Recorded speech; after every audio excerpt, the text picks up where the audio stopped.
Bismillah, walhamdulillah, wassalatu wassalamu ala rasulillah, amma ba'd.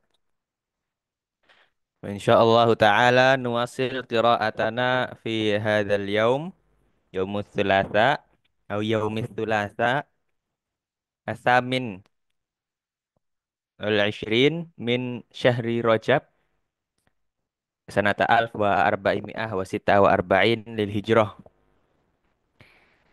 Nah, maka tawaqafna inda qawlihi al-ma'na al-ijmali.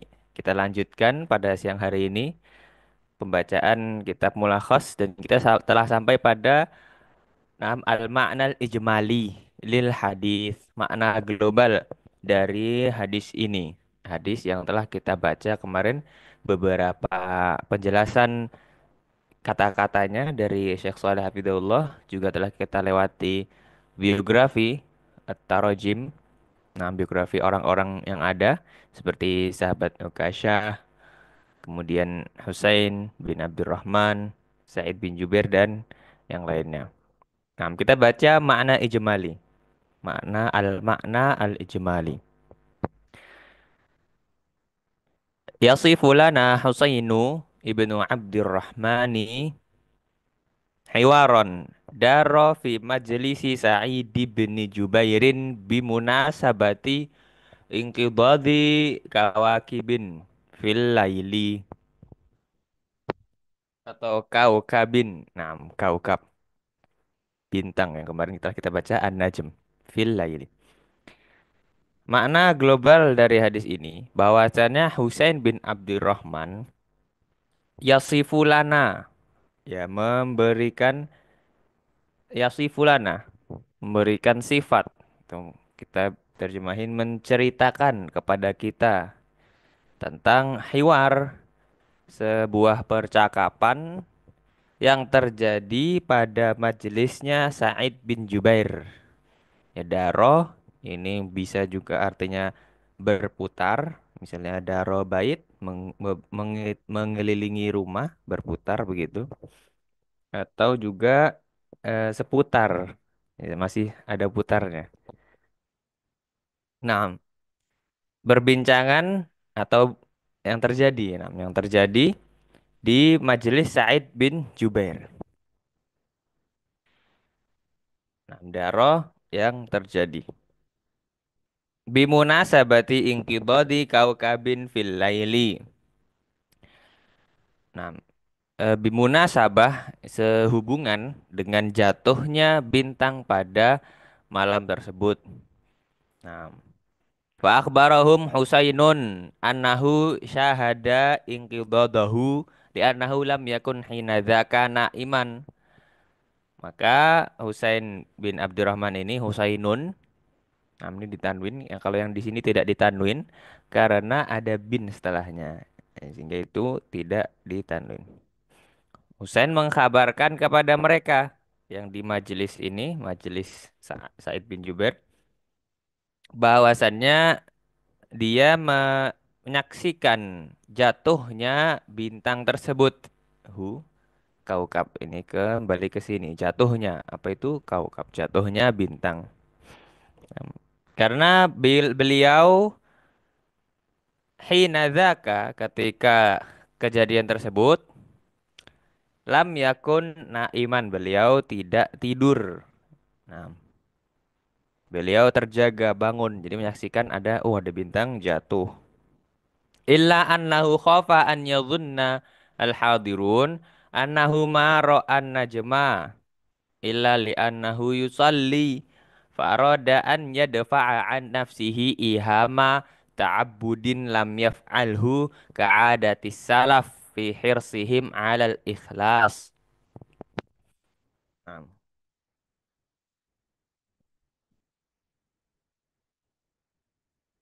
ketika beliau itu mengkabarkan bahwasanya beliau menyaksikan bintang jatuh tersebut. Nah, namun beliau khawatir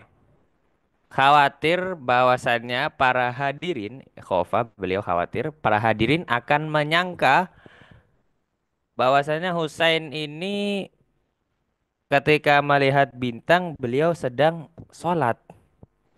Nah, malam-malam tahajud. Oh, Husain bangun ini tadi malam berarti. Berarti dia sholat malam ini, masya Allah.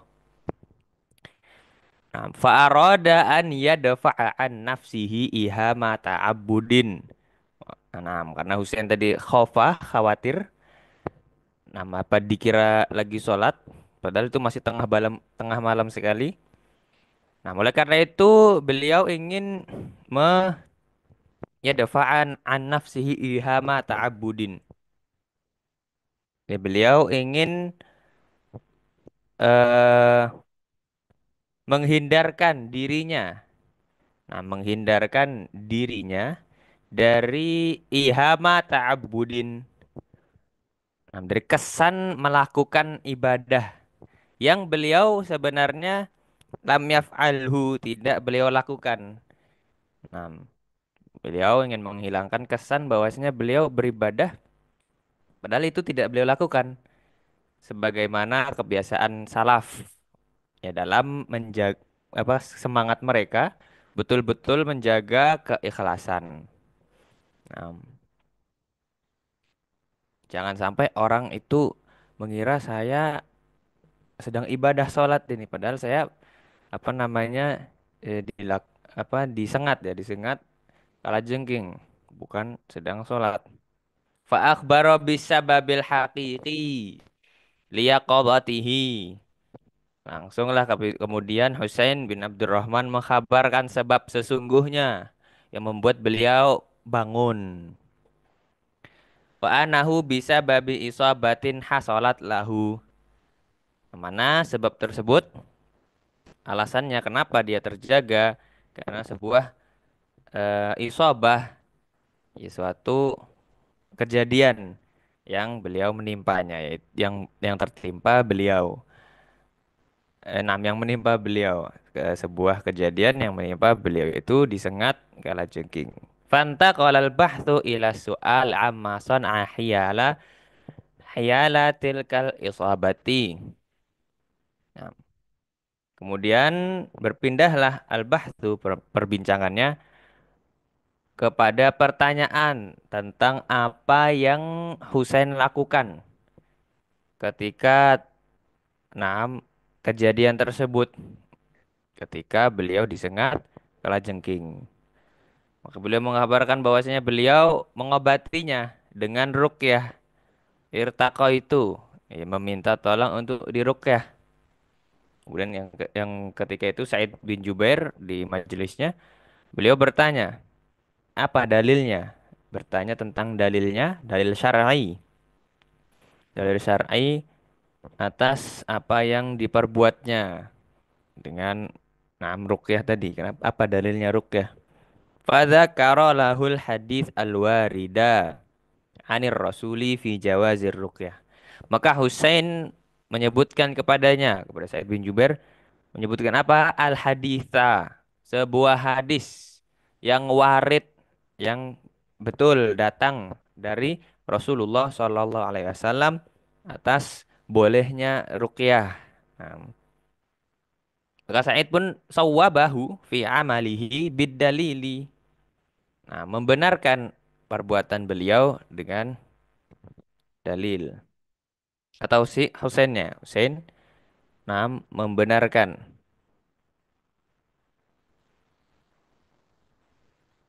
perbuatan tersebut dengan ada dalilnya.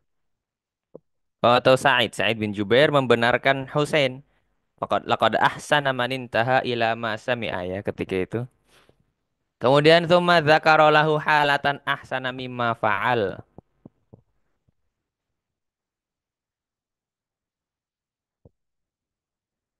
Nah, kemudian Sa'id bin Jubair menyebutkan bahwasanya menyebutkan halatan sebuah keadaan yang lebih bagus daripada yang dia lakukan, yaitu adalah at-taraqi ila kamali tauhidi bitarkil umuril makruhati ma'al hajati ilaiha tawakkulan 'ala Allah ka halatis sab'ina. Naam, as-sab'ina al-alfi alladzina yadkhuluna al-jannata bila hisabin wa 'adzabin haitsu wasafahumur rasulu sallallahu alaihi wasallam bi annahum yatrukuna ar-ruqyah wal kai tahqiqan litauhid wa ya'khuduna bisababil aqwa wa huwa tawakkulu 'ala Allahi wa lam yas'alu ahadan ghairahu syai'an minar ruqyati fama fawqaha. Nah, ketika Husain menyebutkan tadi dalil ruqyah, nah kemudian kata Sa'id bin Jubair, nah dibenarkan dan disebutkanlah keadaan yang lebih baik daripada hal tersebut, daripada meminta ruqyah,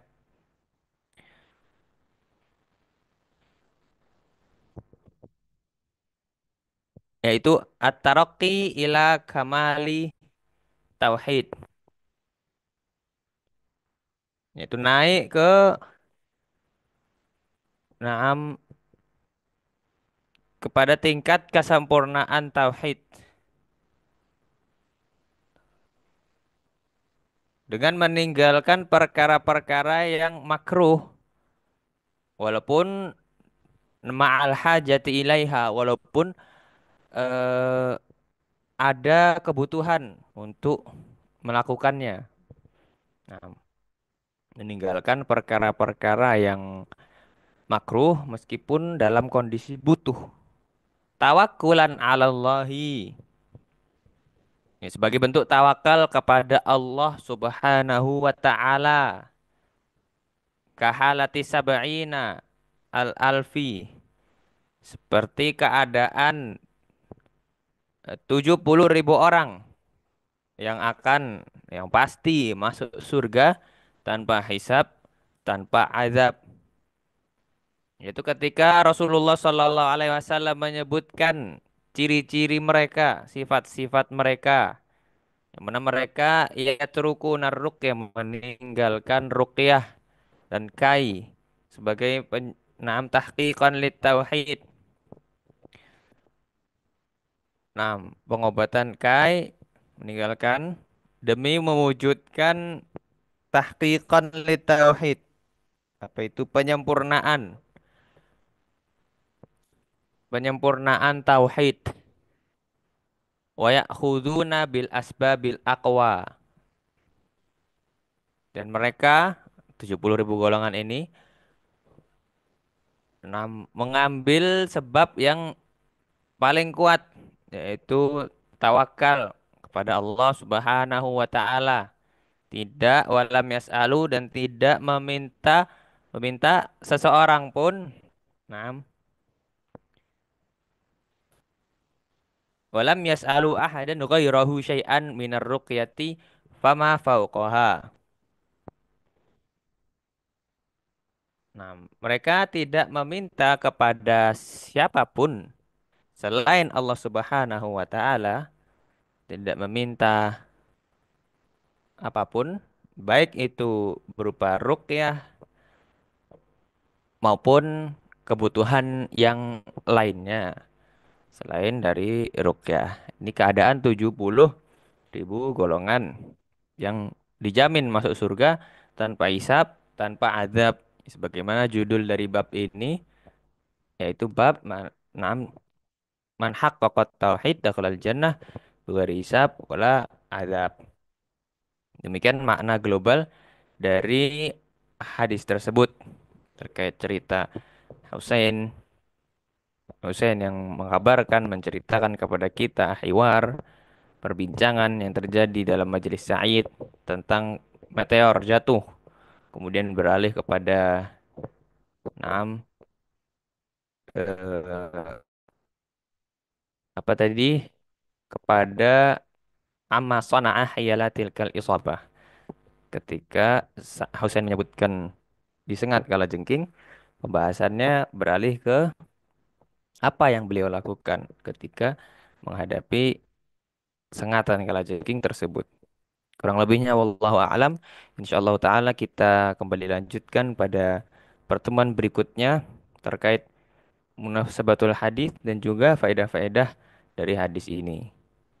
Sallallahu ala nabiyyina Muhammad wa ala alihi washabbihi walhamdulillahi rabbil alamin.